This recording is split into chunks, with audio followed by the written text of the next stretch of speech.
New team-ups, a new hero, and a new villain. Episode 7 dropped a ton on us, and we're going to talk about all of it, so strap in. This is the after credit scene.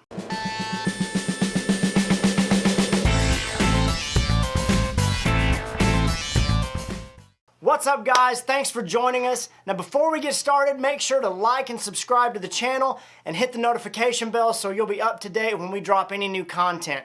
If you haven't watched episode 7 yet, this is your only warning. If you don't want to see or hear any spoilers, make sure to stop watching now. Alright, now, this episode had a ton from start to finish. I love the way it's been ramping up, even in the 30 minutes, not actually a full 30 minutes, we got a lot of satisfaction. For starters, Wanda's voice has dropped another level of peppy from the previously segment. I think it's an indication of her declining mental health, probably. I think it's a nice little touch to go from being really, really excited in the first couple of episodes to this kind of more monotone voice that we get to hear. Then we pop up into the morning after the events of episode 6. Vision is still out, and apparently Wanda has decided not only to give up on trying to control Vision, but to punish herself by staying indoors all day. We can see from the boys changing controllers, turning into cards and things, that the world's falling apart somewhat. And even Wanda reveals later on that she's really unsure why she can't control it.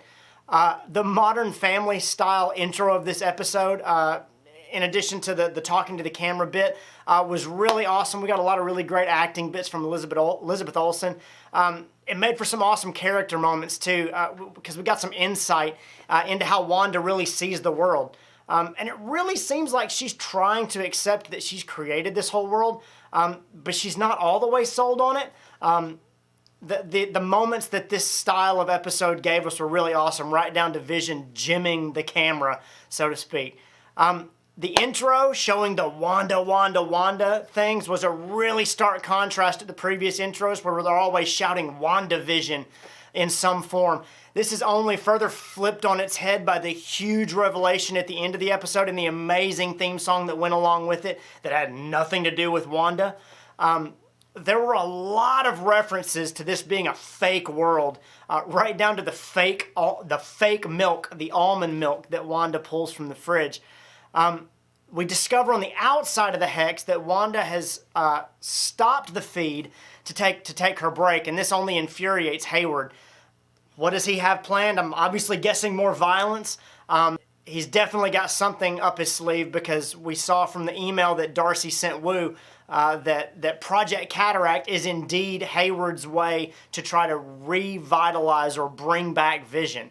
Now, I loved that we got to see a larger view of the hex bubble, which obviously is not actually a bubble, but an actual hex shape.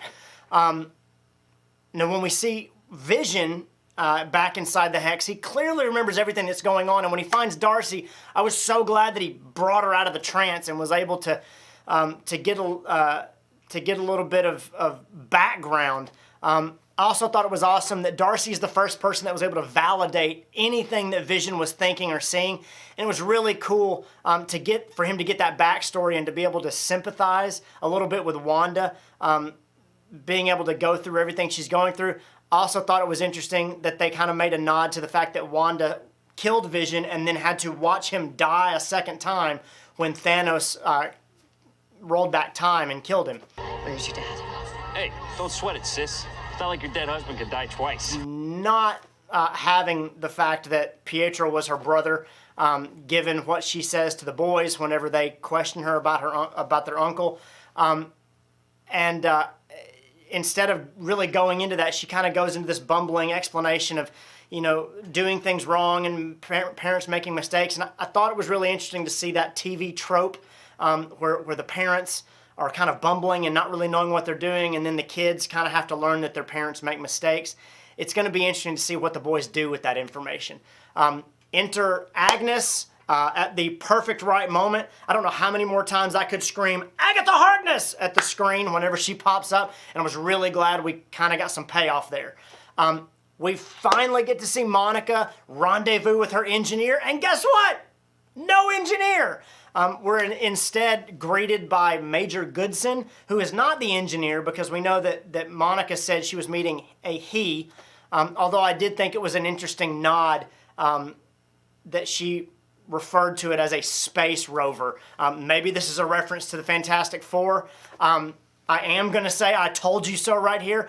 I didn't expect a huge Reed Richards reveal here. The stakes just seemed too high in our episode here and too focused on Wanda to dive off into another area. Until this commercial. Was not expecting this commercial, and it went in a totally different direction. First off, it specifically addresses depression, and given the revelation of who is likely pulling all the strings here, the commercial seems to just be a reminder of what's going on in Wanda's mind. To what end, I don't know. But it's worth noting here that the term nexus is a big deal in the Marvel Universe. It refers to this crossroads of sorts where all the realities in the Marvel world, the different universes, come together and you can travel to the different ones. I think we saw this in the moment where Monica runs through the barrier, and we got to see different versions of her split off as she passes through there.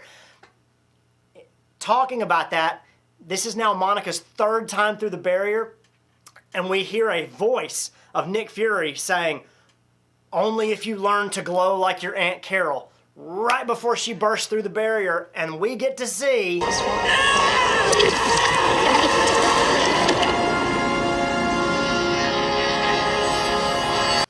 photon powers engaged!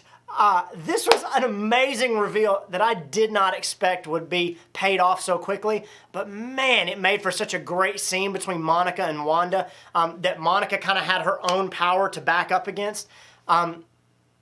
It really seemed that Monica was getting through to Wanda, which I think forced Agnes to intervene. But what I thought was interesting is we got to see Dottie, who we hadn't seen in a while, and the mailman. And neither one of them reacted to the fact that Wanda used her powers or that Monica somehow was able to withstand it. It's going to be interesting to see how this all unravels and if Dottie and this mailman are even involved. Speaking of these different characters, I thought the team-ups in this episode were awesome. It was exciting to see Darcy and Vision together, Monica and Wanda, these worlds colliding, and then Agnes and the twins. It was really cool to see Billy talking about how he liked Agnes because she was quiet. And I'll tell you, this was the first time that I felt like Agnes was dangerous instead of just some kind of player in this world, because it was clear she was actively keeping her thoughts away from Billy and probably by extension Wanda. To what end? We're just going to have to wait and see. When we finally get into the inside of Agnes's house, my first thought again, where's Ralph? You know, I knew the rabbit wasn't that creepy because we've known about the rabbit since episode 2, but when Wanda turns and sees the cicada flying on the wall, the June bug or whatever, it turned creepy in a hurry. So as Wanda starts investigating this, we get our first glimpse inside the hex of something that is definitely not done by Wanda and definitely doesn't fit anything we've seen so far. I'm going to call this the underworld. It had a Crossroads Nexus type feel to me as well, and there's a ton of Easter eggs in this section, and we're going to investigate those in a different episode. But real quickly, the glowing book, what in the world? And also, where are the boys now? It's clear Agnes has something going on there, but when she revealed herself to be Agatha Harkness, I loved it. The name's Agatha Harkness. Lovely to finally meet you, dear.